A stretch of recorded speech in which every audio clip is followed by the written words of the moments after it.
22 seconds. 21 seconds. 20 seconds. 19. 18. 17 seconds. 16. 15 seconds. 14. 13 seconds. 12. 11. 10 seconds. 9. 8. 7. 6. 6 what? Copy. 5 seconds. 3, 2, 1.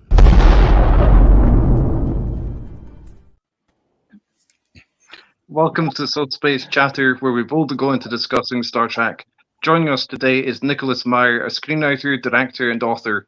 As well as having written his autobiography, The View from the Bridge, the best-selling novel, The 7% Solution, and the screenplay for the film adaptation of that novel, he is known for directing the films Time After Time, The Day After, Star Trek VI: Undiscovered Country, and the film we'll be discussing today, Star Trek II: The Wrath of Khan. Welcome, Nick. Oh, thank you. I'm pleased to be here. Also joining us are Maria Jose and John Tenuto. They're both sociology professors at the College of Lake County in Grays Lake, Illinois, specializing in pop culture and subculture studies. The Tenutos have conducted extensive research on Star Trek, which they have delivered several presentations and written multiple articles about. For StarTrek.com in 2013, they researched and wrote about the making of the original series episode Space Seed. In September last year, the reference book Star Trek II: The Wrath of Khan, the making of the classic film, was published by Titan Books. Welcome, John and Maria Jose. Thank you. Hi. Thanks. Right. And we also have a panel of excellent hosts joining us, so thank you, everyone, for joining the discussion. My first question is, how do you, is it actually to Nick, how would you say you relate to Star Trek II: The Wrath of Khan? How do I relate to it? We're on good terms. It's my relationship to things Trek is a little bit like Arthur Conan Doyle's relationship to Sherlock Holmes. He could sort of do it, but he didn't always get it. I think that Doyle was much more interested in his historical novels, The White Company and Rodney Stone, and his science fiction, The Lost World, and so on. And Holmes, it took him a long time, and I'm not sure he was ever really quite reconciled to Holmes. He kept trying to kill him off, as some of your listeners may know. I had never seen the original Star Trek, or at least I just blitzed right by it. The man with pointy ears and those absurd sets. And I think it fair to say that I missed everything that was relevant, important, or remarkable about the show, because I'm dense.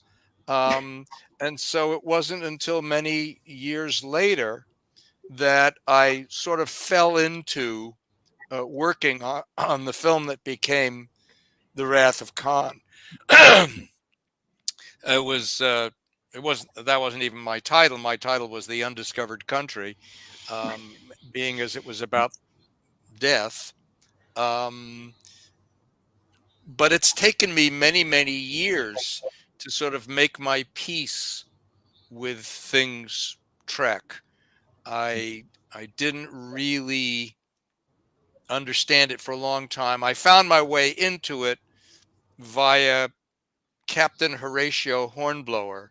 I used to read the Hornblower novels when I was about 12 or 13, and it's about a captain in the Royal Navy during the Napoleonic Wars, and he had a girl in every port. And when you're 13, that sounds pretty cool. Doesn't sound bad now, actually. Anyway, that was sort of my way into it.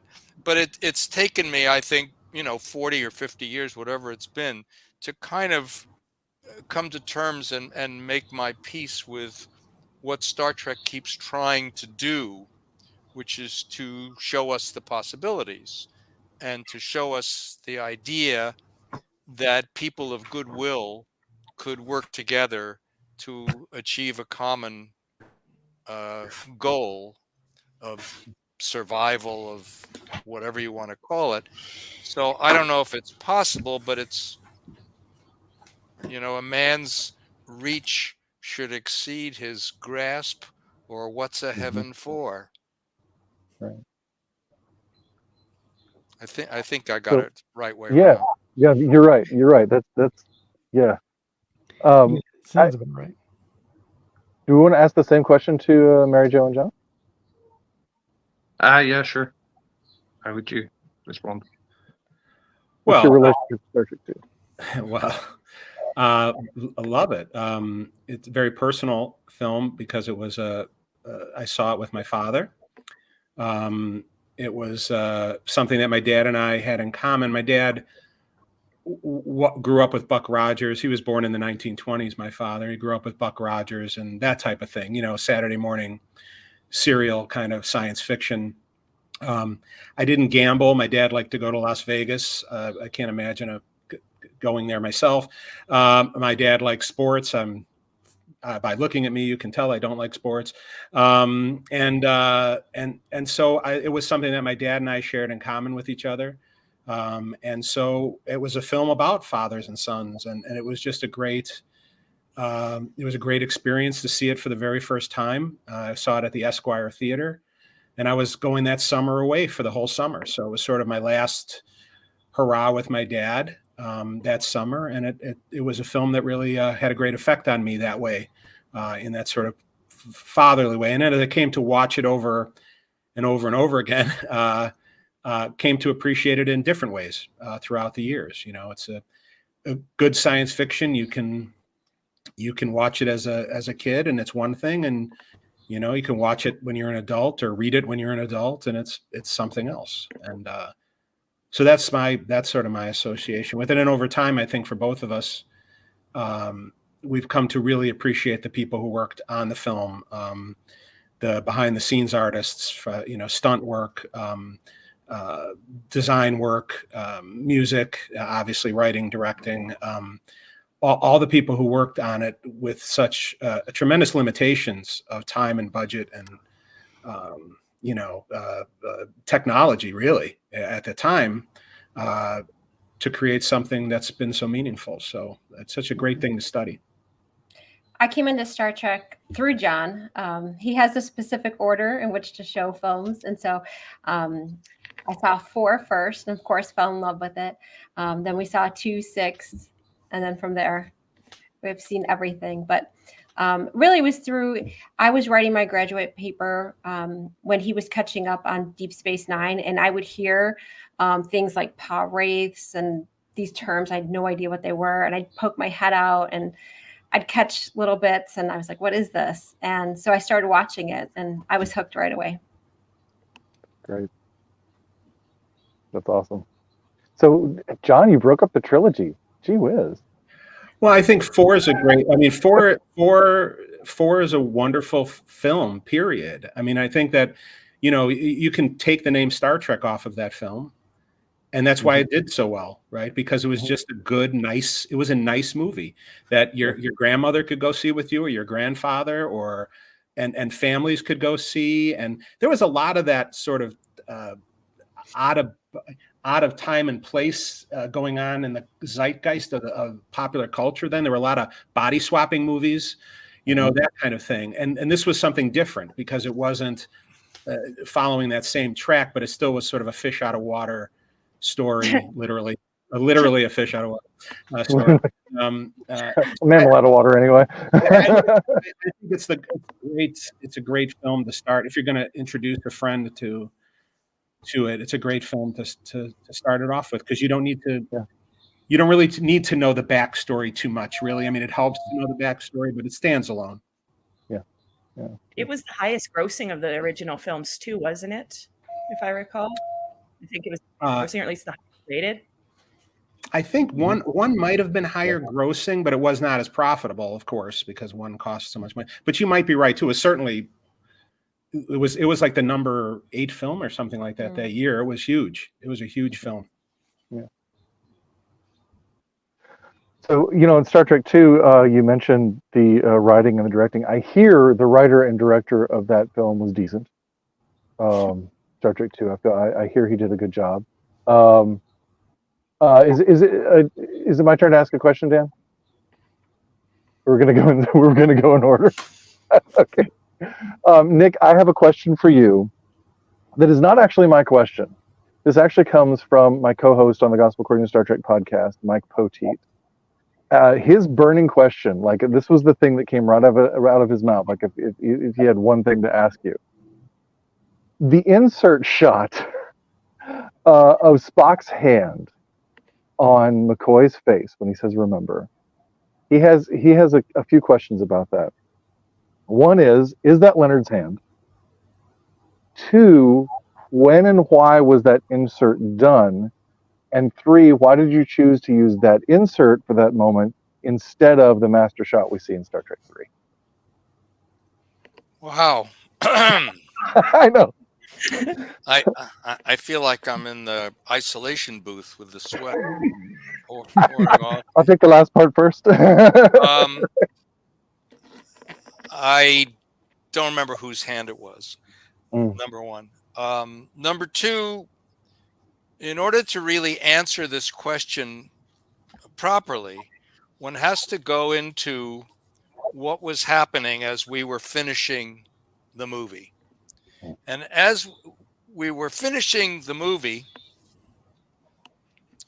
it became evident, beginning with Leonard, I suspect, that maybe this wasn't quite the end that he originally wanted it to be. You know, I was busy making the movie. I was either writing it or I was directing it, and I was very busy. So a lot of stuff that was floating around me went right by me, and I didn't learn about it until later. What I do remember is that we had an original preview of the movie in which Spock dies, plain and simple. He's dead. And then, because the response to the movie was so strong, and a lot of people were sort of having second thoughts. I think Leonard was having second thoughts. The studio was definitely having second thoughts. You know, maybe this wasn't the last gasp of Star Trek after all, and maybe Spock shouldn't die. And I said, yes, he should die. And I felt very passionate about this. I've never been much interested in anybody's opinions except my own. And I just thought, these people care a lot about this character. We're going to jerk them around for 2 hours and wring them into, you know, wet noodles and then say, oh, we were just kidding, he's coming back. I thought that was kind of unforgivable. It was a real jerk off. And I was overruled. I didn't want to shoot the hand. I didn't want to shoot the remember. I didn't want to pave the way for the big comeback that was 3. I was offered to direct 3, and I said, what's it about? And they basically said, well, it's about Spock comes back. I said, resurrection. We're talking resurrection. I don't think I know how to do resurrection, so I respectfully declined. Now I look back and I thought, that line from, you know, Godfather 2, tell Michael it was just business. And I'm thinking, why was I so passionate that Spock should die? I think because then it was real. Now it's just, I don't know what it is. But anyway, I was overruled, and that's where remember comes from. I should say to you that all my answers tend to be long-winded, so brace yourselves. That's okay. So you don't really recall why you chose why you chose for the insert to be done, or why you chose the insert over the master shot? I don't think I was offered a choice. I think that it was, you know, this was how it was going to be. I didn't film the stuff of Spock on the planet. That was Robert Sallin, the producer of the movie, went up there and filmed that stuff. I was in the over my dead body vein. Gotcha. Okay. Well, it sounds like a really nitpicky question, but when you think about it, remember is kind of, I mean, as you're saying, it's kind of the linchpin of the whole trilogy. Like kind of the most important shot in those movies, because we wouldn't have Star Trek 3 or 4 without it. So. The Thank you most for that. important shot in those movies, and I didn't do it? Wow. Okay. Well, it's an important moment, at least for the continuation of the story. Have you read that book, How to Make Friends and Influence People, by Norman Vincent Peale? I love it. I love it. I mean, it's certainly not, for the film itself, but if you're going to have a Star Trek 3, you have to have Remember, at least in that way. But I would be interested to see what kind of Star Trek 3 you would have made without Resurrected Spock. That's what I'm curious about. It would have been about other people doing other things. Regarding like influencing people, like I've read recently the fabulous making of book that the Tanutos have written about Star Trek II, Wrath of Khan. Since it's come out, I have wondered, like, there's an Alan Asherman reference book about the film that was called The Making of Star Trek II, The Wrath of Khan. I wondered, like, how influential to you, if at all, was that book?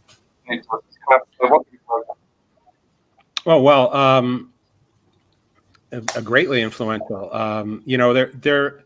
They're really, some films got making of books. I think, Nick, if I'm not, you did a making of book too of a film in the 70s, didn't you? Love Story? Yeah, Love Story, Love yeah. Story, yeah. I was the unit publicist on Love Story. And was that your first book, Nick? Yes, it was. Because, I was writing books, but none of them were selling. They were novels, and they weren't working. And I thought, what sells? And next is nonfiction sells. Well, what do you know that's nonfiction? Well, you hung around while they were making that movie because you were the publicist on it. So write about that. So I wrote it. I showed it to my father, who was a cautious man, and said, my boy, if you want to bury your career at the start, just publish this book.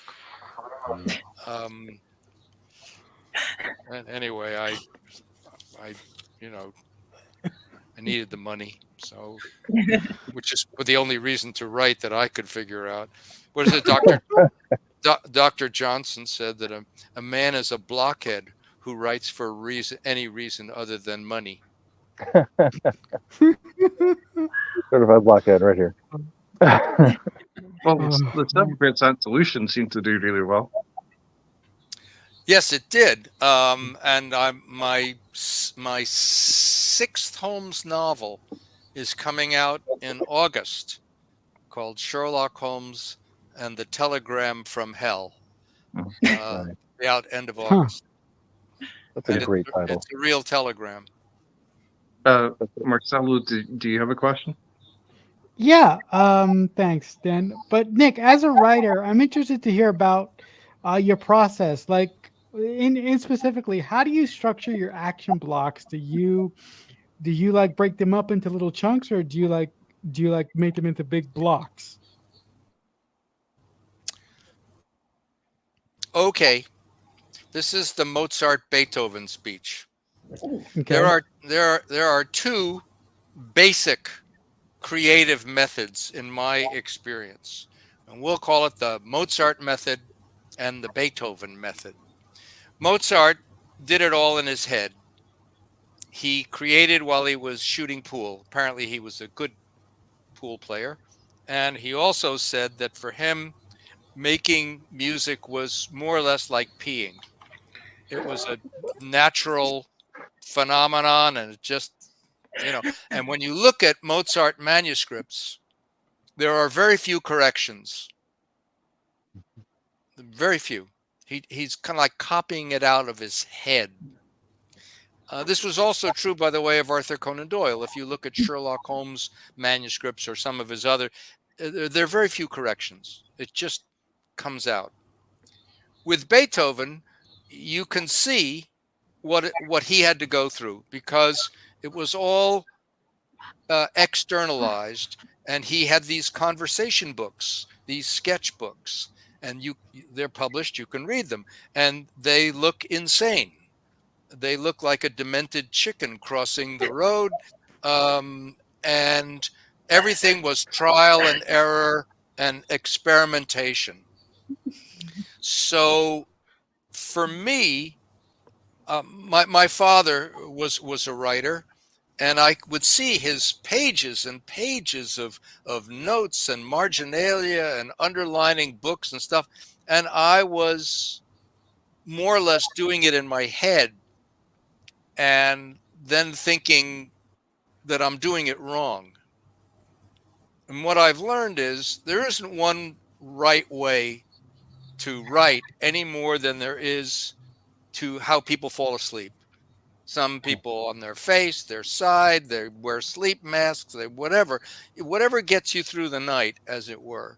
So I go around with notebooks, and sometimes they're big, and sometimes they're small, and sometimes I lose them and write stuff in them, and sometimes it's everything from pick up dry cleaning to start with close up of hand.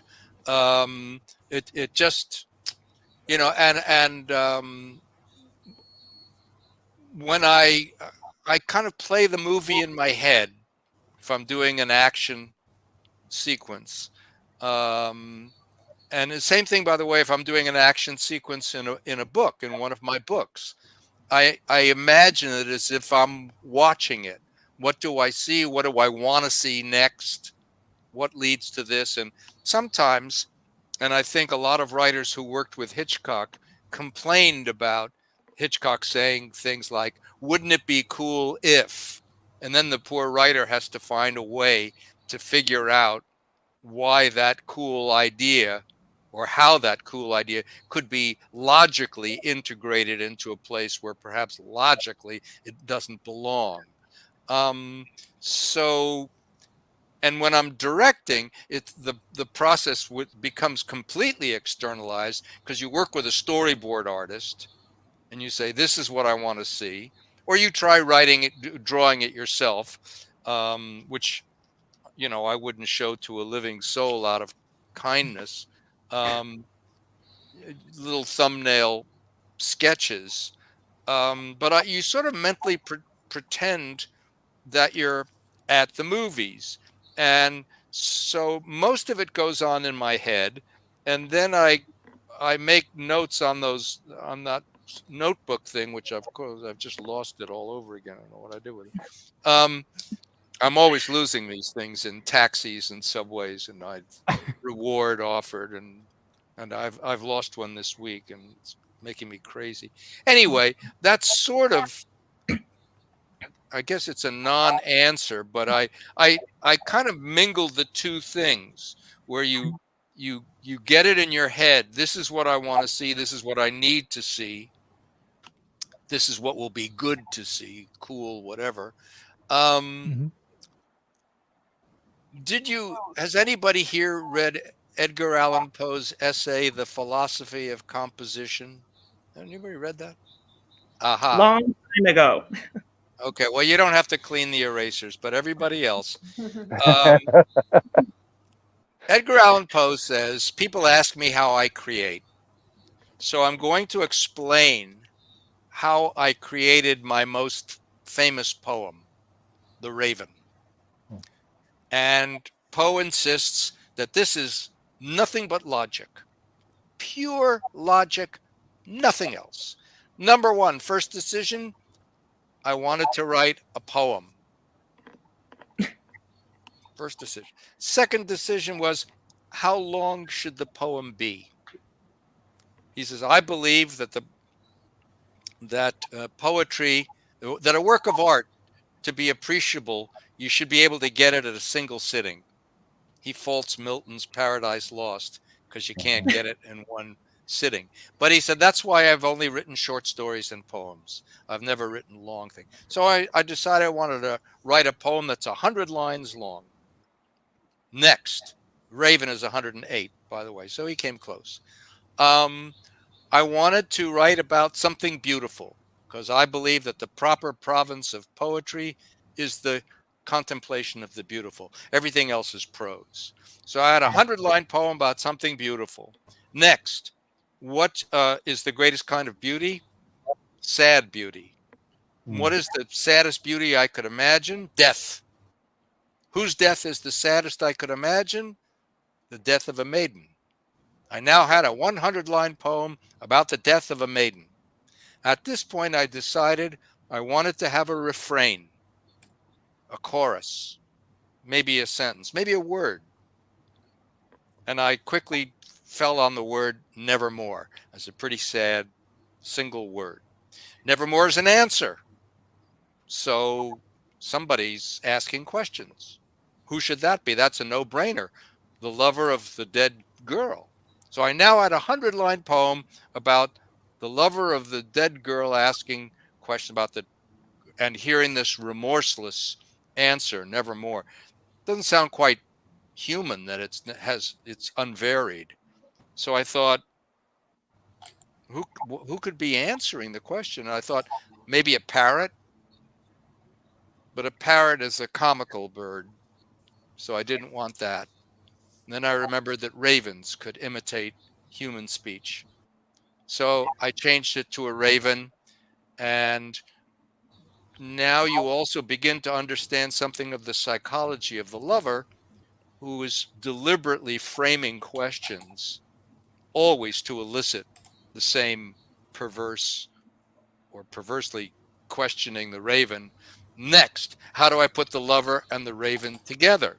First, I thought of putting it in the woods, the raven's milieu, but that seemed to lack the voluptuous, claustrophobic intensity that I was after. So I put the lover in his study and the raven tapping at my chamber door. "'Tis some visitor," I muttered, "only this and nothing more," quoth the raven.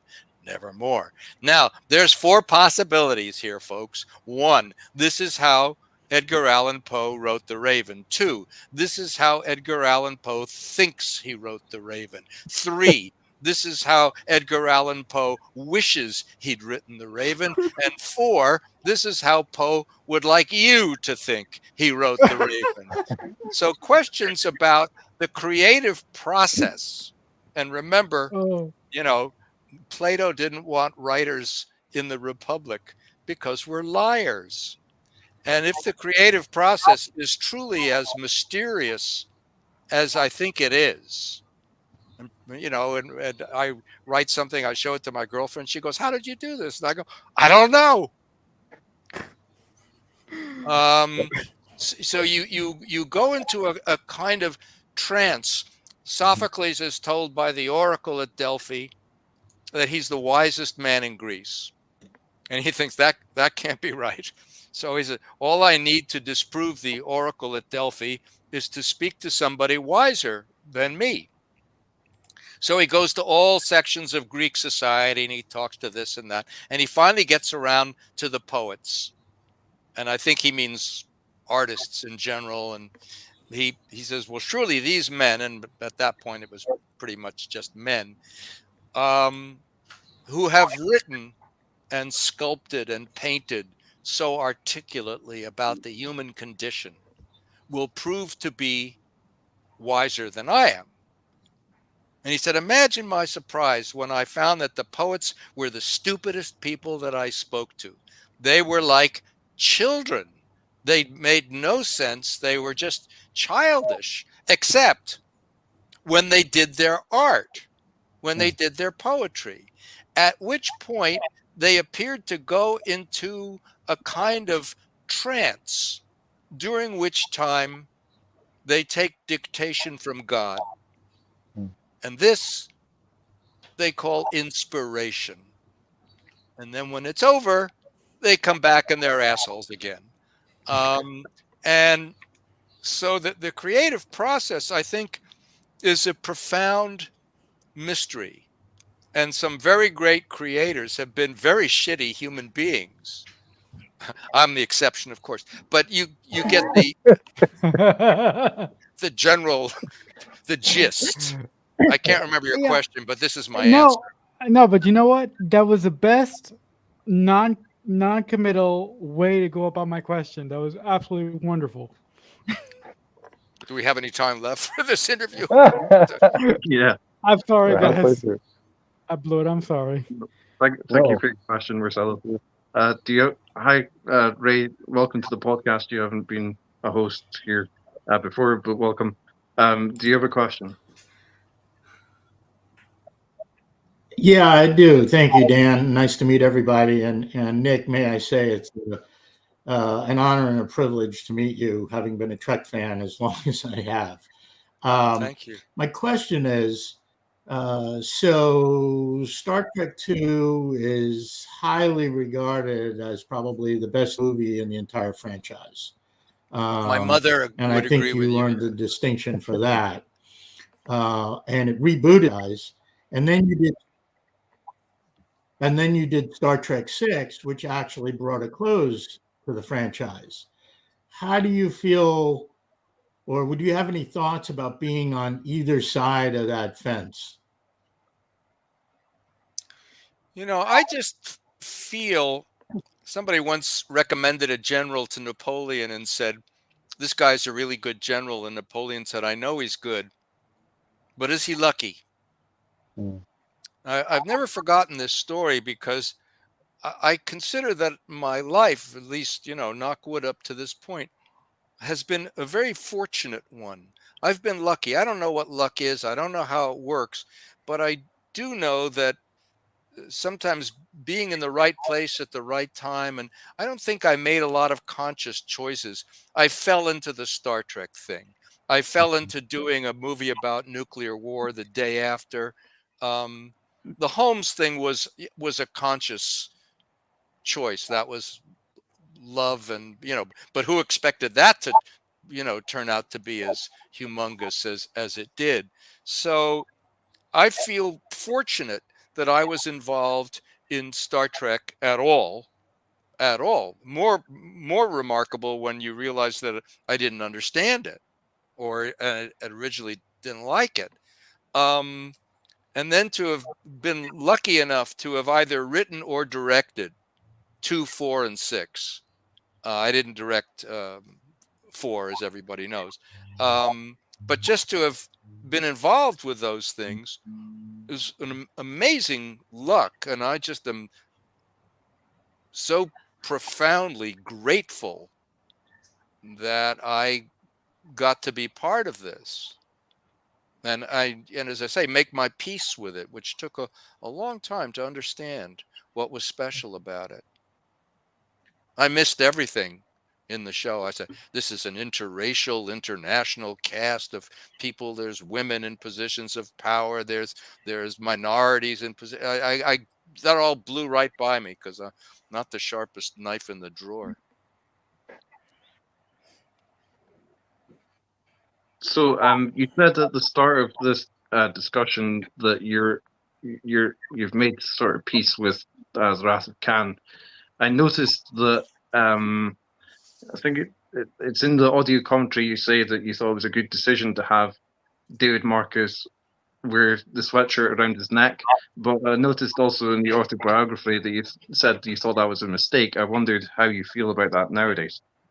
Well, I understood what I was doing at the time. All my Star Trek movies take place in my head on Earth. It's Hornblower. He's at sea. It was all about the Navy to me when I went about writing what became the script for The Wrath of Khan. In my head, it was about the Navy. It was the Navy in outer space. And that's how I saw the uniforms, and that's how I saw them address each other. Um, all that stuff, the nomenclature, the design. Years later, and I mean 35 years later, I resaw a movie that inspired the battle in the nebula. And it's a movie called The Enemy Below. And it's a great trick question because no one ever knows who directed The Enemy Below, but it's a good movie. Robert Mitchum is the destroyer captain. Kurt Jurgens is the U-boat captain. And you store up these things and then you forget where you got them. And so at the time, being sort of earthbound, I thought it was okay to have the guy wear a fucking sweater. What's so wrong with that? And then it sometimes gets a laugh because people want them running around in their pajamas and not with the sweater. So like maybe that was a miscalculation, but I knew what I was thinking at the time. You just never know how audiences are going to react and where you're going to, pop out a reaction that you don't want. I think movies are like souffles. They either rise or they don't. And if people knew how to make them so they always rose, then all movies would be hits. But they aren't. It's hard. It's hard, and let's hope you're lucky if the movie satisfies. And that was, I think, I don't know if I would try the same thing again with a sweater, but I'd want to, because I keep wanting to say, sure, there must be a bathroom on this ship. There must be. Another thing that got to me was when I saw the first movie and when I see all these television shows, the production design is so sterile. There's nothing warm or welcoming. And I also remember that, warships are notoriously uncomfortable. They're not designed for comfort. So I made all the sets smaller and grimier. And I kept looking for ways to. There was a sign originally on the bridge that said no smoking on the bridge. For the same reason, I was just trying to make it feel more real and less sterile. I think in Star Trek 6, there's a scene in Spock's cabin where there's a painting on the wall. He's got a Chagall. Or I remember saying to Harv Bennett and Bob Sallin when we were talking about writing the screenplay, I kept saying, how come no one ever reads a book? I didn't know that now no one would ever read a book, but I just, I grabbed the book off my shelf, which happened to be a book that everybody knows the first and last line of, or at least everybody used to know the first and last line back when people read. And that happened to be A Tale of Two Cities. So I was always trying to go the sweatshirt route, the sweater route, the no smoking route, here, what is this? Read this book. I was always into that.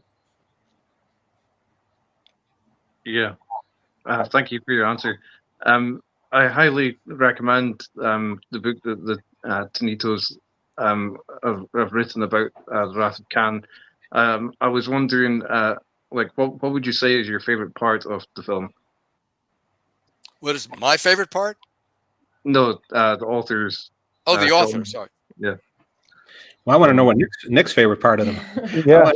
I have one favorite shot that I have the most fun with, and I knew it was kind of bullshit when I was doing it, but I just had to do it. And that's the scene in the torpedo bay where they're ripping up the gratings and the torpedo is coming down because they're literally running out the guns. And I knew this was a complete anachronism, but it was left over from Captain Blood and the Seahawk and all those Michael Curtiz, Errol Flynn movies. And I was talking to my screenwriter friend, John McNamara, who wrote Trumbo and who's a big fan of the movie. And I was apologizing for the shot and saying, I know it's an anachronism. And he goes, what do you mean an anachronism? The electricity was out. They had to do it all by hand. And he had met me halfway more than he'd figured out why it was okay that this was, so that's my favorite moment and my favorite response. Yeah, that is a beautiful moment. I think for me, there's two moments. I'll always remember my father laughing at the "Can I cook or can't I" line. He there was something about that charmed him. So I like that, but I like that moment to me is a very Kirk defining moment, but also a moment of what makes the film good, because so many films today, the hero's wins based on the reliance on strength, physical strength, which, you know, and if anybody works out real hard, they can do, you know, but Captain Kirk or Admiral Kirk in that film wins because it's really more a battle of intellect between him and Khan, right? It's a brinksmanship, a strategy. And so when he bites into the apple and has the twinkle in his eye and says, you know, I don't believe in the no-win scenario, it was a sort of validation that it's okay to be, you know, merit-based and to win based on strategy, you know, to outthink your way out of a situation. It's one of the reasons I used to love the old Superman films, the Christopher Reeve ones, because it was more about his intellect. Superman won by his intellect rather than by his strength. And I think the newer films, they don't really understand that. And they win only by strength because now they can show him punching a guy through a building and things like that because the effects allow you to do that. So I always love that scene. I always love the moment when Kirk, you know, the seeds were planted, if you were paying attention, but he reveals to the audience that him and Spock knew what was going on, you know, all along. I love that moment. I would like to interject something. I have to correct what I may have made a weird impression. The screenplay for Star Trek II, The Wrath of Khan, was cobbled together by me. I didn't know anything about Star Trek. And there were 5 previous drafts. And with the advice and consent of the producers, Harv Bennett and Robert Sallin, I took Khan and the Khan story, the Genesis story, the Kirk meets his son story, the Lieutenant Savick story, and I don't know what else. And you cooked it. I cooked it. Can I cook or can't I? Yeah. I cooked it, and then I wrote, you know, again, being accurate, I wrote about 90% of the dialogue. Harv Bennett wrote some of the other lines, you know, do you want a tranquilizer? Captain, this is the garden spot of CD Alpha. I remember, you know, the lines I didn't write, but I don't want to leave the impression that I came up with the plot or plots of this movie. I didn't know enough Trek to do that. I just took these plot ideas and melded them somehow into a single storyline. But there were other writers who wrote different scripts using those plots. What was I was thinking too? There was in one of the drafts by one of the earlier drafts, there were many writers who came in: Jack B. Sowards and Samuel Peoples. Even Harv Bennett wrote the original sort of, you know, outline, a couple-page outline of it. And I think that the distinction between the final version of the script that Nick wrote, just looking at it as a researcher, and the original scripts was an elevation of that material, because in one of the versions, it's Spock and Kirk that are on the planet, that are trapped underneath, you know, the in the cave, and it's Savick who's the one, and I can't remember if it's male Savick or female Savick yet, but it's Savick who comes up with the solution of, you know, sort of the trickery of how to, you know, convince Khan and buy them the time that they need. And I thought it was just much smarter to put, you know, Kirk together away from Spock. I thought that was a sort of more in line with a more interesting story, right? Because and also, just why would you have Savick? You want to have your heroes come up with, right? I mean, not that Savick wasn't a hero at the time, but there's secondary characters and they're primary characters, right? And you don't want your thunder sort of being stolen necessarily by a primary secondary character. So that was a change that I know that Nick brought to the script, was sort of moving those characters around, and elevating it. The Kobayashi Maru was there. It actually was named by Jack Sowards, but it was, it didn't tie thematically into the film. It didn't have a throughway through the film until Nick wrote the script. So I think it was not only a cooking. I think it was it was more like baking, because to me, in a way, because it wasn't this melding. It was taking different ingredients, and it really did become something different when you look at the final version, because of what occurred. Sometimes these things are real accidents. So the simulation sequence, which was on page 30 of draft 3, I don't know what it was, and I moved it up to the beginning because I thought, well, that's a kind of catchy opening. They all get destroyed. And then while we were preparing the film, and I was in a screening room with Harv Bennett. I was sitting behind him at 8 a.m, nursing a cup of coffee while we were going to look at some special effects or something. And we started getting letters of, of the, if Spock dies, you die, helpful creative input. And I said, we should fucking kill him off in the first scene. And I was just, I was sort of talking to myself or into my coffee cup, and Harv whirls around and he goes, "That is genius." And at that point, I didn't even know what it was I'd said.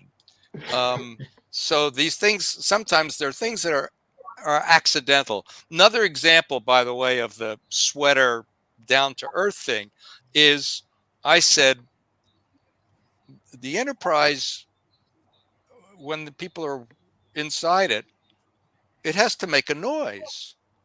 And they said, no, it's, I said, no, that's bullshit.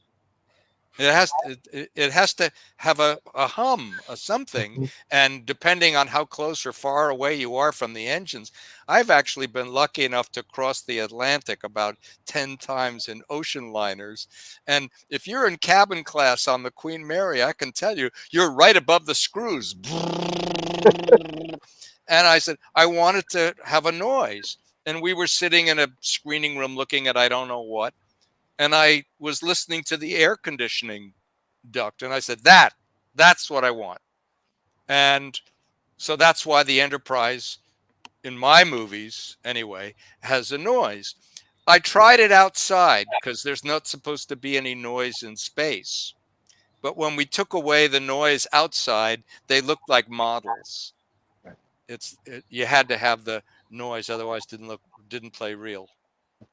Yeah. So I asked Mary Jo what was her favorite scene, because I don't know the answer to that question. I'm married for 25 years. I don't know the answer to that question. So that would be the reveal of Khan, and that scene is even, for me, better knowing what went into that scene. So the costume that Robert Fletcher designed, that it's like the tattered robes of a king, having been blasted by years of sand. And then also the story of Nick directing Montalban, and how that monologue, I think it's like 12 points he had to hit in that speech. And then also what you told him, that he was, I guess, over the top his first run. And then you told him that people who are crazy don't know they're crazy. I don't know if I'm phrasing that right. Well, basically, to set this up correctly, I got to rehearse with everybody except Ricardo Montalban, because he was shooting his television series. Mm-hmm. And I like to rehearse. I don't want to over rehearse, but I think it's very helpful to a cast and also the crew, if they sort of know the parameters of what's coming and how this is supposed to work, rather than being thrown at the deep end of a swimming pool and given a pair of water wings, if you can reach them. Preparation, I think, is really important. Making a movie is It's like having a picnic on Mars. Once you go off, there's no going back for the salt. So you better be as prepped as possible. So I met Ricardo Montalban. I had lunch with him. He was very courteous. Somebody said that actors want to know one thing about the director. They want to know, is he crazy? Am I going to live? Do I have to pull the boat over the mountain? And Ricardo was courtly and gentlemanly and completely opaque. I didn't really understand to whom I was really speaking because he was being wary and I was being wary. I gave him a copy of Moby Dick and I said, read this, it's all there. And then he showed up in full drag as Khan. Yes, that's his chest. He was working out like crazy. So I think I had 23 marks to let him make his whole speech about why he's so enraged with Kirk. And he was letter perfect. First day, showed up, boom, and hit every mark. He was perfect, except that he screamed the whole thing at the top of his lungs. And this is only the second movie I'd ever directed. I directed actors, I directed stage plays, radio plays, but this is a big star.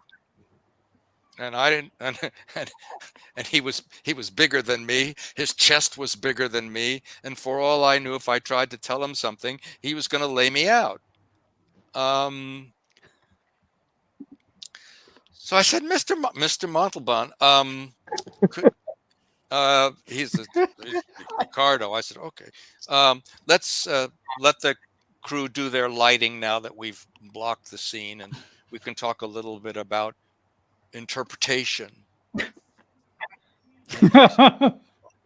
So we went back to his trailer, and I said, Laurence Olivier once said that an actor should never show an audience his top, because once you show them your top, they know you got no place else to go. He says, oh. He said, you're going to direct me. Yeah. That's good. He said, I need direction. I don't know what I'm doing up there. And then he started telling me all these crazy stories about Mervyn LeRoy saying, Ricardo, Lana, make it a good scene. That's not very helpful, or Ricardo, give it balls. And the other thing I said, which Mary Jo was saying, was that a crazy person doesn't really have to raise their voice. They can save it. And you just explode. And at that point, I think I leapt in his face out of nowhere. And after that, we were best friends, because he would just say, Nick, if I raise the eyebrow here, okay. And I would say, yeah, but not all the way, just. Yeah. So you put so much effort into the preparation. I'm always amazed today when I hear about these films from current studios where they go over budget, over time. It seems like they have to redo certain scenes, sometimes the whole movie. You could put on a master class on how you prepare for a film and you plan things out so that you are coming in on budget and on time. Well, as I say, happy accidents. You can plan and then your plans cannot turn out. The weather doesn't cooperate. The actor won't come out of his trailer. There's only so much planning you can do, and you don't want to overplan, because when you overplan, you leave out the opportunity for happy accidents. When I was directing Time After Time, my first movie, we shot a scene close up of Malcolm McDowell as H.G. Wells, and he says his line, and we broke for lunch. And a guy came down from way high up in the rafters, and I'm sort of standing there with, I don't know what I was doing, but he said, "You're the writer of this thing as well as the director, aren't you?" And I said, "Yes." And he said, well, if you're asking me, he's saying the wrong thing there. And I said, really? What should he say? And he gave me a line, which was an earlier line in the script, which he reprised at that moment, which was so much better than what I had written. It was like the worst line I had ever written in my life after I heard his line. And then I thought, hang on a minute, you're the director. After lunch, bring him back, shoot his line, which is exactly what we did. And when the crew realized that I was going to be open to suggestions, and it didn't have to be just a camera suggestion from the cameraman, a costume suggestion from the costumer. It could be anybody who was involved enough to care about what was going on and think how to make it better. I reserve the right to say no. I'm going to get credit for this one way or the other, credit or blame. But yeah, we shot his version, and that was my happiest moment on that movie, because that set the pattern for making the rest of it and for working on any other movie that I've ever done, including The Wrath of Khan or The Undiscovered Country, where people come up and they got ideas. I don't want to hear them all the time. I don't want to hear them while we're rolling. But yeah, I want to create a set where people are not limited to just their one specialty.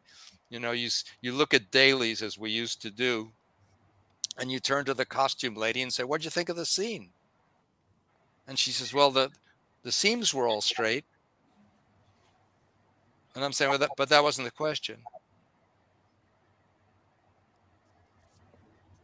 Yeah, reading the book, the book that came out last year, I was stunned by how, like, you know, it talked about that you allowed the actors to have participation in so much, and you know, as you said, like rehearsals and everything.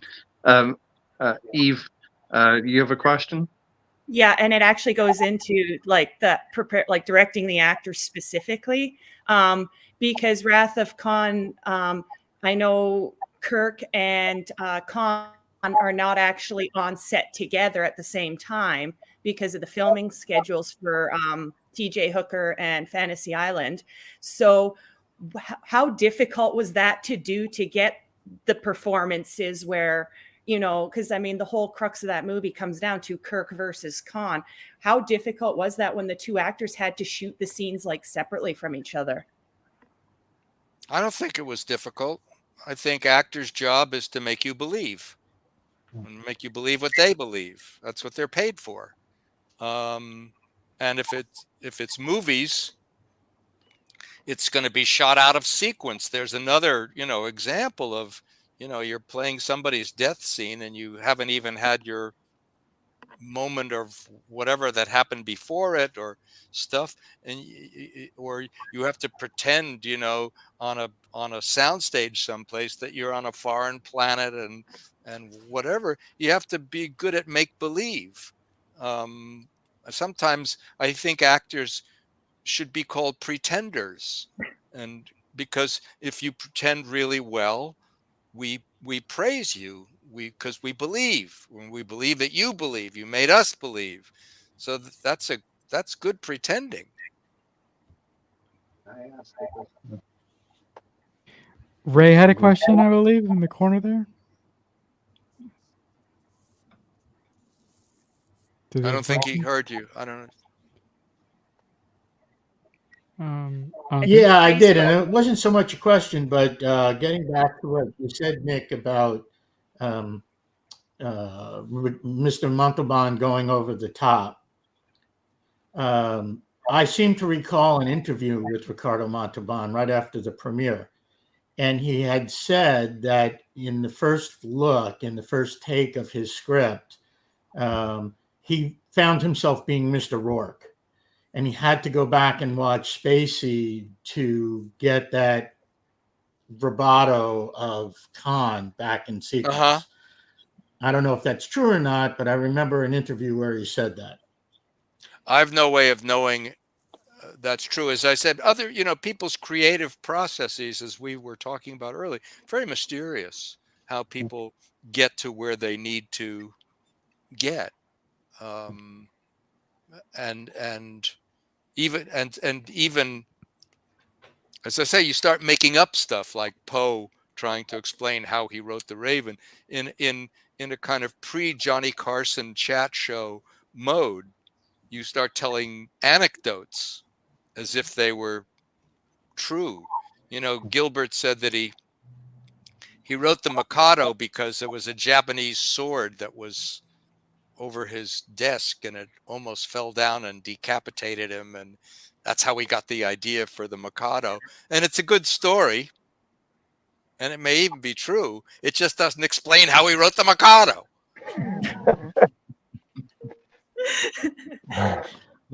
We need to sort of wrap up soon, but I wondered, as the last question, if like yourself or the authors would like to talk about what you're working on that you'd like to promote. Are you working on the you're still working on the SETI Alpha 5 audio drama? Yes, I am. It's Has that been difficult to write? They're all difficult. They're all difficult. There's so many cooks in this kitchen that there's no room for any pots and pans. And I've got my Holmes book coming out at the end of August. Sherlock Holmes and the Telegram from Hell. Yeah, I noticed you posted the cover art today, or recently. I did, yeah. Yeah, it looks really cool. So John and Mary Jo.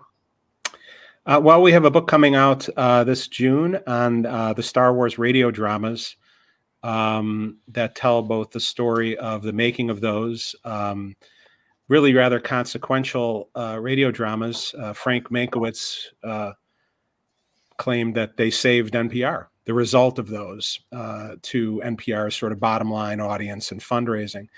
And it's also the story, really the story of their writer, Brian Daley, who is just a beautiful person, and it's a sad and beautiful story at the same time. He dies of cancer while writing. As he's writing Return of the Jedi, he's suffering with pancreatic cancer. He dies the day they finish recording. It's a really beautiful story. We were so happy to be able to interview John Madden, who directed, of course, Shakespeare in Love, directed all of those. Which is just incredible. And the sort of, to speak with Anthony Daniels and to Perry King and to learn about radio dramas. And of course, I grew up with them and was always fascinated. There's a lot of tentacles to War of the Worlds.